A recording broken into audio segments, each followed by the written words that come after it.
So animal agriculture is responsible for probably about a third of global greenhouse gas emissions. It's very hard to calculate the number because there's so many different interconnected parts in within the problem of climate change.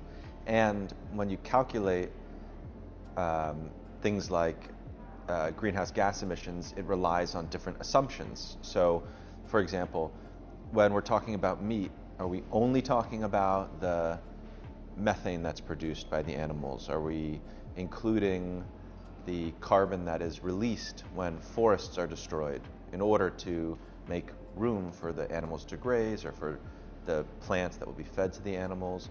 Are we including the carbon that the trees that were cut down would have absorbed if they were allowed to simply exist as forests? But what everybody agrees on, even the most conservative climate scientists now, is that we have no hope of saving the planet, even if we do everything else, if we don't eat dramatically less meat.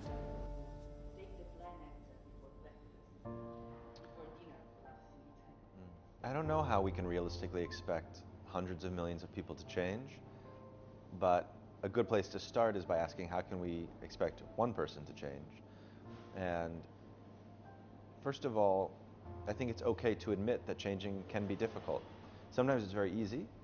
I know plenty of people who stop eating meat altogether and they never look back. It's just easy. There are other people who require a long process. There are other people who stop for a little bit, then eat for a little bit, then stop for a little bit, then eat for a little bit. And other people find a kind of resting place in a compromise, like I won't eat it on the weekends, or I won't eat it for dinner, or I won't eat it on Mondays. I think in the past we've maybe been a little bit too obsessed with the conclusions and the identities. Like this person is a vegan, this person is a pescatarian, this person is a vegetarian. When what we should really be obsessed with, because it's deserving of our obsession, is just trying to reduce the amount of suffering in the world and trying to reduce the amount of destruction. So we should accept and we should applaud whatever path brings people to less suffering and less destruction. In terms of the relationship to the climate, the most comprehensive scientific study of the connection between what we eat and climate change suggested that people who live in affluent cities like Milano or New York, where I come from, need to reduce their meat consumption by about 90% and their dairy by about 60%.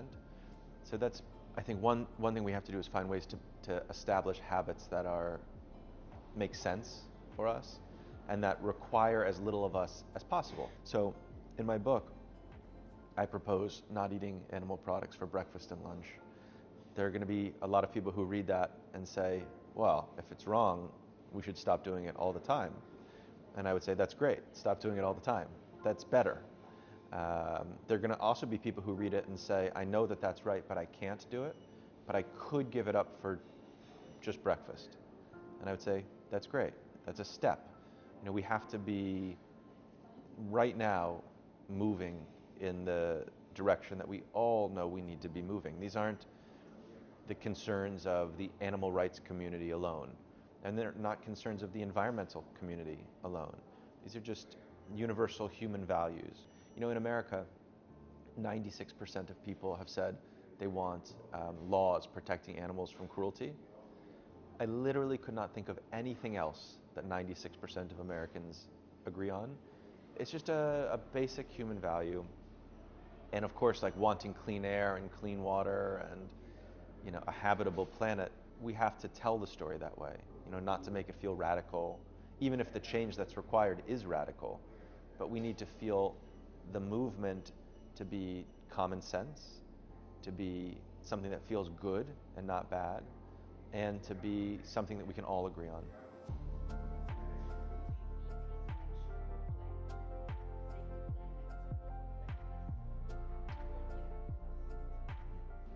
I have been to a number of factory farms. Factory farms produce 99.9% of the animals that are eaten in America.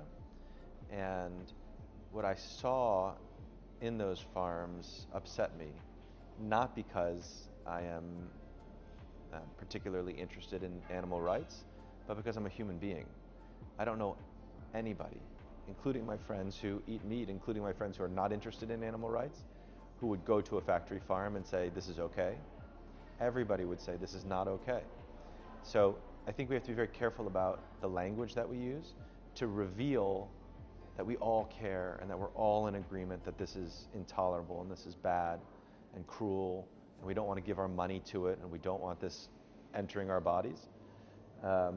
So I think the challenge for the animal rights or animal welfare or whatever you want to call it, movement, is to connect with people. So there are probably situations where saying meat is murder is okay, but I think there are better messages, because the fact of the matter is most people who eat meat don't want to think of themselves as murderers. They don't want to be accused of that. And when talked to like that, they just feel demeaned and they feel like they have to be defensive. If instead we could find a way of saying, just like me, you care about this. You know, just like me, you don't want, of course you don't want like a pregnant animal in a cage so small it can't turn around. Of course you don't want animals that have been bred to grow so quickly that their bones break after 30 days because their body weight is too great for their bone structure. You know, of course you don't want animals that are kept inside all day. So let's work together to fight against that.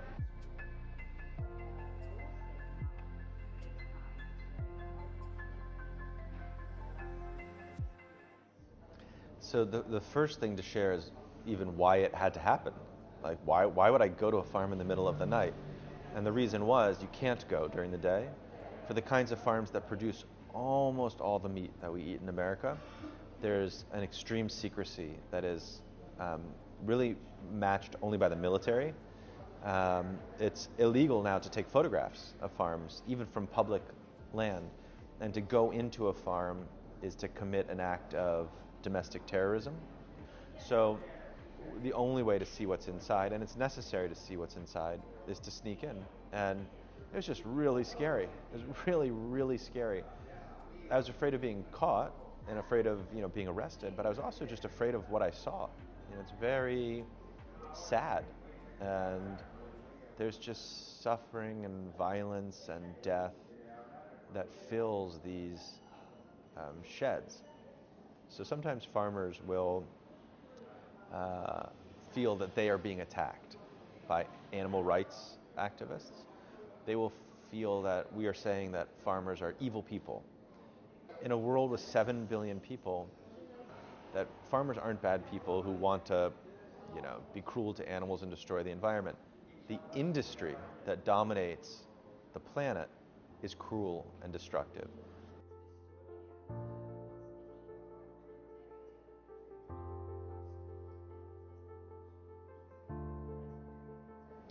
So in 1942, there was a Catholic in the Polish underground named Jan Karski who snuck into the Warsaw Ghetto and snuck into an extermination camp to gather evidence and testimony to bring to America, to try to convince the leaders to do something.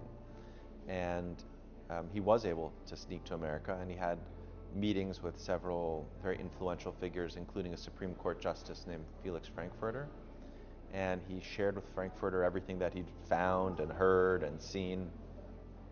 And Frankfurter, paced the room and asked some questions, and then finally said, I have to be, truthful with you.